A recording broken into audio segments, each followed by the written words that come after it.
에레미야 9장 7절입니다. 오늘 이 말씀은 어제 말씀에서 계속 이어지는 그런 말씀이에요.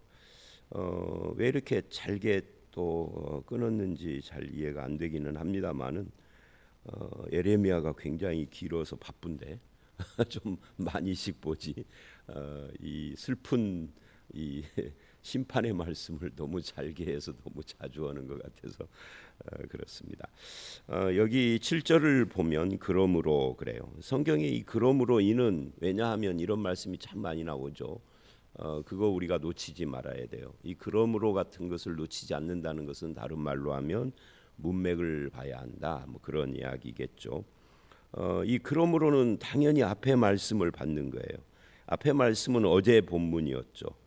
8장 18절서부터 9장 6절까지 8장 18절을 보면 슬프다 나의 근심이여 어떻게 위로를 받을 수 있을까 내 마음이 병들었도다. 또 21절을 보면 딸 내 백성이 상하였으므로 나도 상하여 슬퍼하며 그러니까 마음이 상하고 병들고 위로받을 데가 없는 그런 상황에 대한 이야기를 하면서 9장 1절로 6절에서는 그 원인이 뭐냐 하면은 이제 1절에서는 내 눈은 눈물의 근원이 되고 뭐 하는 이제 눈물을 흘리는 선지자의 그런 모습, 주야로 우는 모습 이런 이야기를 하면서 그 이유를 3절부터 6절에 이 거짓과 연결해서 이야기를 해요. 혀와 거짓. 당연히 거짓의 반대는 진실이니까 진실하지 않고 그래서 4절을 보면 이웃을 조심하고 형제를 믿지 말라. 이게 참 불행한 사회죠. 이웃을 못 믿는 사회가 행복할 수가 없겠죠. 형제를 믿을 수 없습니까? 이게 어디서 이런 슬픔을 고침받을 수가 없는 거죠. 혀로 거짓을 말하고 악행하기를 하기에 지치거늘 속이는 일을 계속하고 근데 이 모든 그 거짓과 사람을 믿을 수 없고 속이고 악행하는 이 모든 것은 어째서 그러느냐라고 할 때 이 8장 21절을 보면 길르앗에는 유향이 있고 그곳에는 의사가 있다.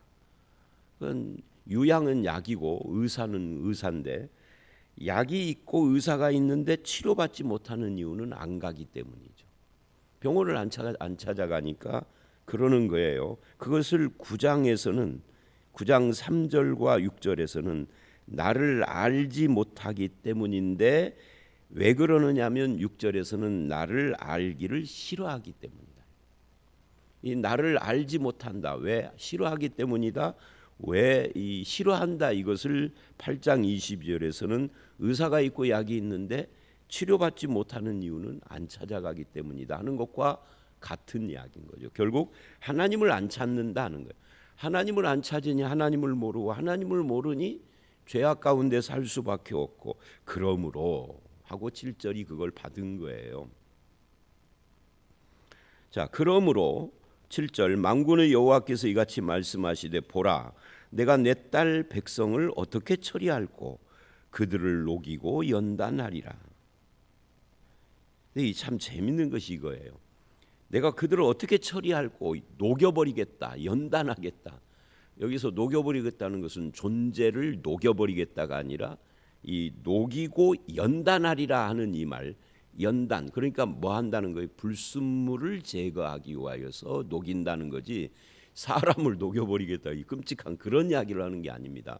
물론 녹이고 연단하는 방법이 뭐냐 할 때 그게 이제 그 징계가 북쪽에서 군대를 불러서 즉 바벨론을 불러서 나라를 망하게 하고 70년 포로 생활하고 뭐 이런 건데 실제로 바벨론에게 70년 포로로 갔다 온 뒤에는 이스라엘의 해결되지 않았던 그 오래 묵은 이 우상 숭배가 해결이 돼요.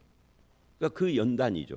그러니까 미련한 것이 뭐냐면 그렇게 녹이고 연단하기 이전에 바뀌면 회개하고 변화가 되면 녹이고 연단할 필요가 없어지는데 근데 이제 제가 뭐가 재밌느냐면 그렇게 말씀을 하시면서 내가 너희를 녹이고 연단하고 너희를 어떻게 처리할고 하면서도 뭐라고 하느냐면 내 딸이래. 이게 재미있는 표현입니다. 하나님이 심판해서 그야말로 지옥 불구덩이에 처박아 버릴 사람도 있겠지만 하나님의 백성은 똑같은 일을 당해도 그게 심판이 아니라 징계적인 차원이죠. 녹이고 연단하는. 그러면서도 끝까지 딸이래요. 내 딸, 내 딸, 내 백성.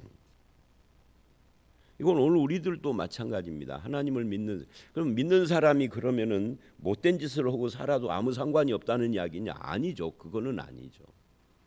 그러니까 못된 짓을 하면은 징계를 하고 이렇게 한다 할지라도 내 딸이라고 하면서 뭘 말하는 거죠? 저들이 연단 받아서 불순물을 제거하고 온전하게 되기를 바라고 있는 거죠. 이것에 대해서 응답을 하는 것이 신앙입니다. 그러니까 이 땅에서 연단 받아서 불순물을 제거하고 즉 죄를 제거하고 바르게 서는 것을 신앙인이라 하고 그렇게 이 땅에서 그렇게 된 사람 그 이제 방법은 뭐 회개하고 뭐 이러는 것이지만 그런 사람이 영원한 하나님 나라에도 하나님의 백성으로 들어가는 거죠. 자, 이 7절이 그런 의미에서 재미있는 말씀이다 그랬어요.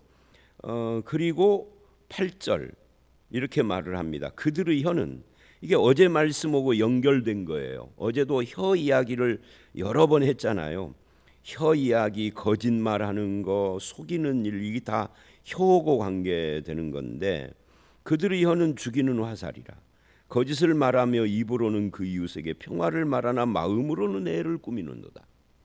입으로는 평화를 말하나.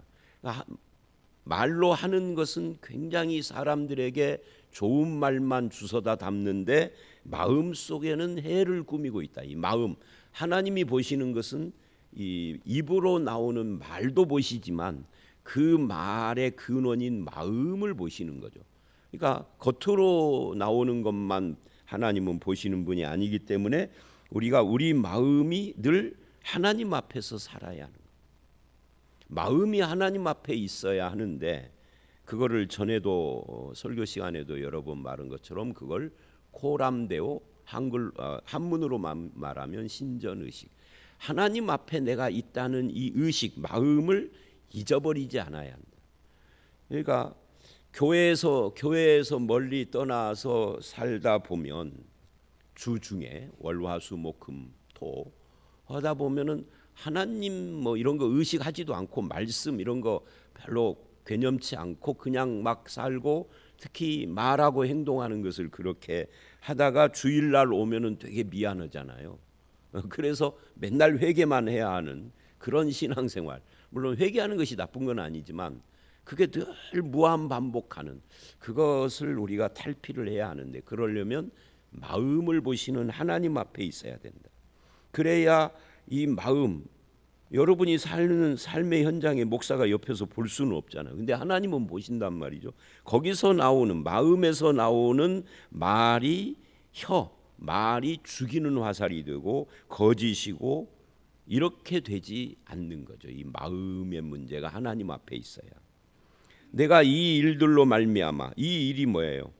죽이는 화살 같은 혀 거짓을 말하고 입으로는 평화를 말하나 마음은 해를 꾸미는 그것으로 말미암아 벌하지 않겠느냐? 보복하지 않겠느냐? 당연히 보복하지.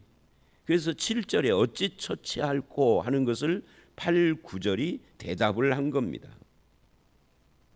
그들을 녹이고 연단하는 것이 목적이고 벌하고 보복하지 않겠느냐?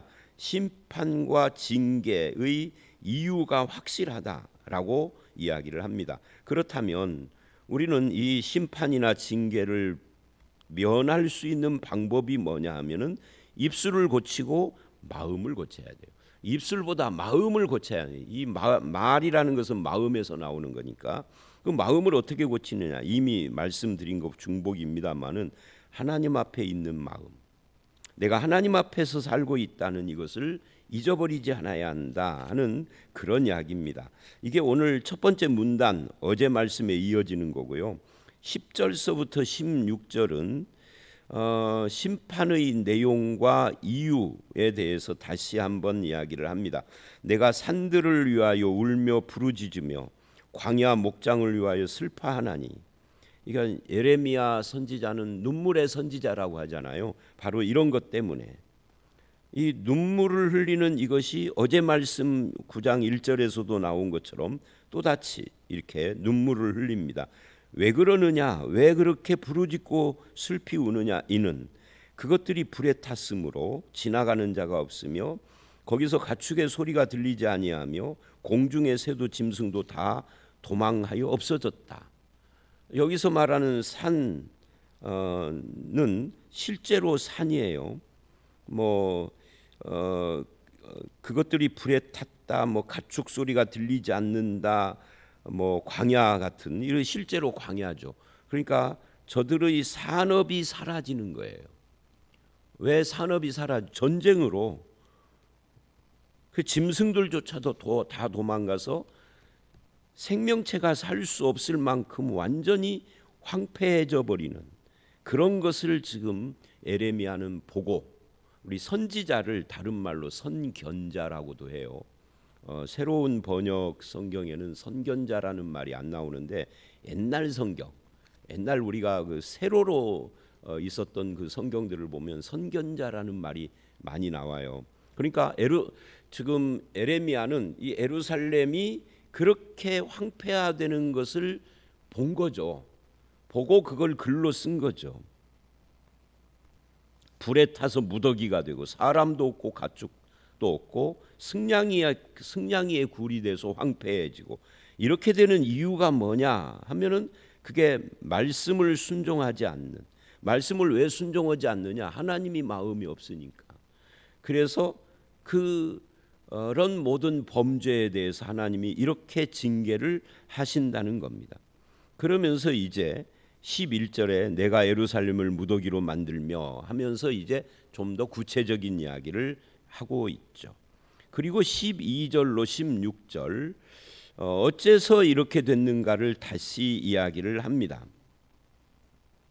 지혜가 있어서 이 일을 깨달을 만한 자가 누구며 여호와의 입의 말씀을 받아서 선포할 자가 누군고, 이 땅이 어찌하여 멸망하여 광야같이 불타서 지나가는 자가 없게 되었느냐. 그러니까 이 12절 끝에 어째서 이런 일이 일어났느냐 하고 묻고 그 물음에 대해서 대답을 하는데 이렇게 이야기를 합니다. 13절 이는 그들이 내가 그들의 앞에 세운 나의 율법을 버리고 내 목소리를 순종하지 아니하며 그대로 행하지 아니하고. 율법을 버렸다 할 때 율법은 말씀이니까 하나님의 말씀을 버렸다. 말씀을 버린 것을 뭐라고 하느냐면 내 목소리를 순종하지 않았다 그래요. 여러분, 하나님의 목소리는 어떻게 우리가 듣는 거죠? 기도하다가 여러분의 귀로, 저 조금 리얼하게 표현을 하면 여러분의 귓구멍으로 무슨 소리가 들리면 뭐 하라고요? 빨리 병원에 가시라고. 하나님의 기도 응답이 아니에요, 그거. 가끔 받아 보면은 막 1년에 한 번이나 2년에 한 번쯤 신문 뉴스에 그런 거 나오죠. 누가 막 뭐라고 그래서 불질렀다고. 어떤 사람은 누가 막 뭐라고 그래서 칼로 찔렀다고. 저놈 죽여라, 저놈 죽여라. 그게 어떻게 성령의 음성이겠어요? 별 희한한 사람들이 참 많아요. 근데 왜 그게 구분이 안 되냐면, 분별이 안 되느냐면 신비주의 신앙에 한국 교회가 너무 많이 물들어 있어가지고. 제가 맨날 제 20대 이야기를 하잖아요. 참 내가 20대 때가 없었으면 어쩔 뻔했어. 설교 못할 뻔했어. 10대 후반, 정확히 말하면 10대 후반서부터 20대 후반, 20대 후반에는 말씀으로 돌아섰으니까 저도 맨날 귀로 뭘 들으려고 뭐 들었다는 사람들이 내 주변에 그렇게 많아서 나도 좀 들어보려고, 뭐 좀 보려고. 근데 실제로 보이기도 하고요. 뭐가 보이고 들리면 빨리 병원에 가셔야 합니다. 그건 정신의 이상이 온 거예요. 하나님의 말씀 계시가 성경 기록으로 종료가 된 겁니다. 그래서 이것을 우리가 우리의 삶에 적용하고 받아들이며 삶으로 살아내는 것이 신앙이에요. 근데 귀로 듣는다면 그건 기독교 무당이에요. 근데 기독교 무당이면 그래도 좀 나아. 이게 정신적인 문제, 환청과 환상. 그럼 그 사람은 인생이 피폐해져요. 정신적으로 문제가 생겨. 제 주변에는 그렇게 해서 인생 망가진 사람 여럿 있어요. 실제로 내가 아는 사람 중에. 어떤 사람은 귀로 막 뭐가 들려가지고 그냥 사람을 죽이기도 하지만, 남을 죽이기도 하지만 자기가 막 물속으로도 뛰어들어. 막 귀로 성령님께서 말씀하시는 것처럼 물로 뛰어들어요. 물로 뛰어드는 거예요. 다행히 살았는데 왜 물로 뛰어들었느냐 그러니까 물속으로 들어가라. 물속으로 들어가라. 계속 그런 거예요. 누가? 근데 그 예수 믿는 사람이니까 그게 하나님이라고 착각한 거예요. 아니 무슨 놈의 하나님이, 죄송한데 그러니까 내가 지금 여기서 말하는 이 무슨 놈의 하나님 할 때는 참 하나님 말 안 하는 겁니다. 그게 아닙니다. 무슨 놈의 하나님이 물속에 들어가 죽어버리라 이런 말을 하시겠어요. 윤리도 없고 뭐도 없는 그런 것들은, 여러분 그런 것이 혹시 여러분에게 있으면 이 높아시면은 말이에요, 병원 빨리 가보셔야 돼요. 내가 무슨 그러지 말고요. 여기는 요즘은 정신병원 가는 것이 별 흉도 아니에요. 누구나 다 정신병들 다 갖고 있어요. 현대인들은 하도 스트레스가 많아가지고. 자, 다시 본문으로 와서 제가 왜 이 말을 하느냐면 이렇게 이야기를 하는 겁니다. 13절이 나의 율법을 버리고, 이렇게만 말했으면 제가 이야기를 안 했을 거예요. 나의 율법을 버리고 내 목소리를 순종하지 아니하면. 그러니까 하나님의 율법과 뭐가 같은 거라고요? 내 목소리가 같은 거라고요. 아직 계시의 말씀이 완성도 안 된 구약 시대인데도 하나님의 율법과 하나님의 목소리를 같은 거라고 그러는데, 이런 이것을 분리시켜 가지고 말씀 따로 목소리로 듣는 것 따로라고 이상한 생각을 해요. 에레미야나 선지자들은 아직 말씀 계시가 완료가 안 됐기 때문에 뭘 듣기도 하고 보기도 해요. 계시록의 요한처럼. 그러나 아무나 그러는 건 아니에요. 그러니까 제가 늘 이렇게 설명을 하잖아요.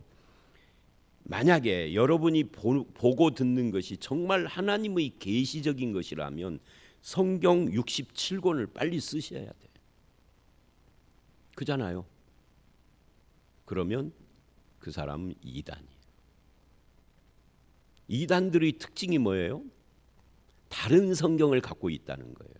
예를 들면 여호와의 증인, 이 사람들은 새세계 번역 성경이라고 자기들 거 따로 갖고 있어. 자기들의 교리를 지지하도록 다시 번역을 한 거예요. 신천지나 통일교나 이런 데 가보세요. 교주들의 말씀이 따로 있어. 그런 것처럼 67권, 68권을 빨리 쓰셔야 돼. 그리고 이단 되시는 거예요. 하나님의 말씀은 66권으로 끝난 거잖아요. 그 말씀을 하나님의 목소리로 듣고 순종을 해야 하는데 그렇게 하지 않았다는 거죠. 그대로 행하지 아니하고 마음이 완악하여서 14절 그 조상들이 자기에게 가르친 바알을 따랐습니다. 자, 이 부분에서 조상을 따를 것이냐 하나님의 말씀을 따를 것이냐, 조상들의 가르침을 따라서 바알을 따를 것이냐 말씀을 따라서 여호와 하나님을 따를 것이냐, 이 싸움이 그들에게 있었고 오늘 우리들에게도 있는 거라고요. 바알 신은 축복의 신입니다. 비를 내려주는, 그걸 따를 것이냐 참 하나님을 따를 것이냐의 싸움이 그들 가운데 있다. 그런데 저들은 마음이 완악하여 말씀을 따르지 않고 조상들을 따랐다 하는 이야기예요.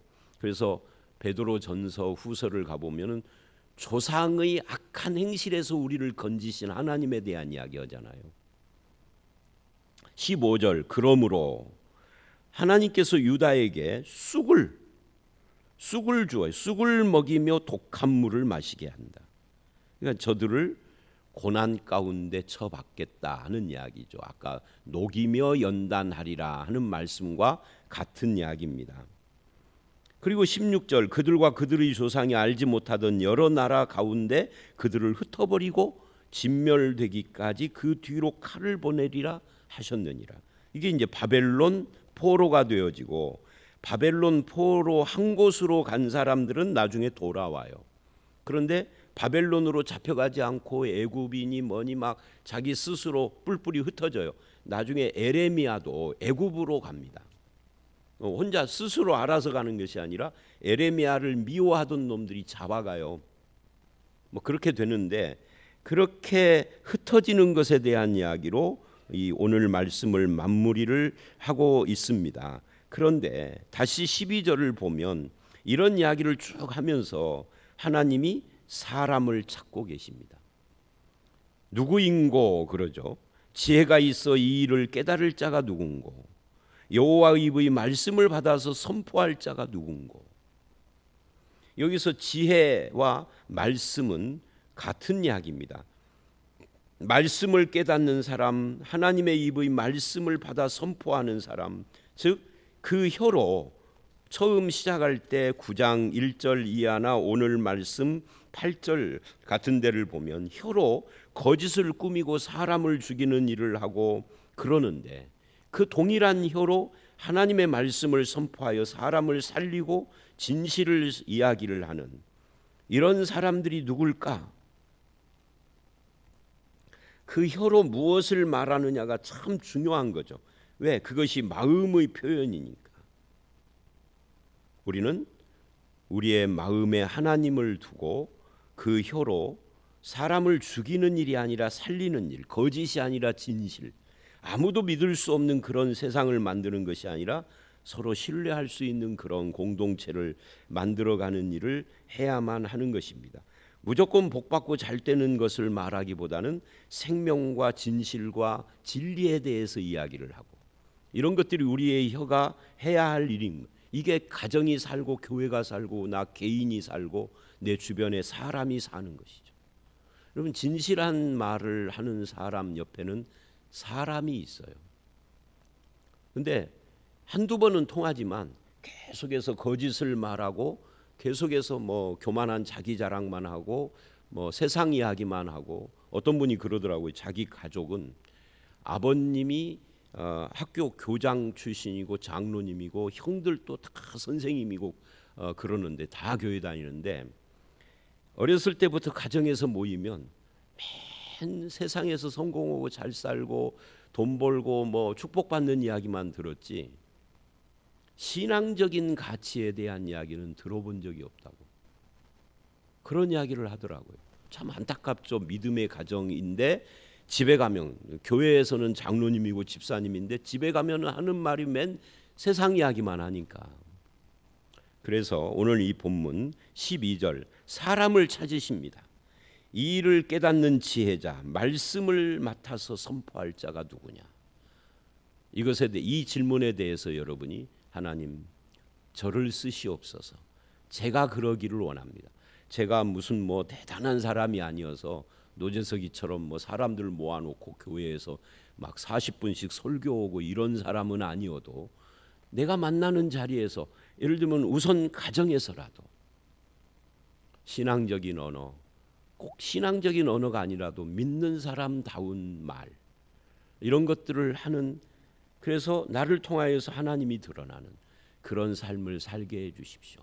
또 가정을 벗어나면 나의 직장과 나의 일터에서도 그런 삶을 살게 해 주십시오 하고 하나님 앞에 제가 그 사람 되겠습니다 라고 응답하시는 그런 저와 여러분들이 다 되시기를 주의 이름으로 축원합니다. 함께 기도하겠습니다. 하나님께서는 이스라엘의 상황을 안타깝게 이야기를 하면서 혀가 죽이는 화살이고 입으로 거짓과 평화를 말하나 마음으로는 해를 꾸미는 하나님이 마음에 안 계시는 그런 모습들을 안타까워하고 불로 녹이고 연단하시는 하나님을 말씀을 하셨습니다.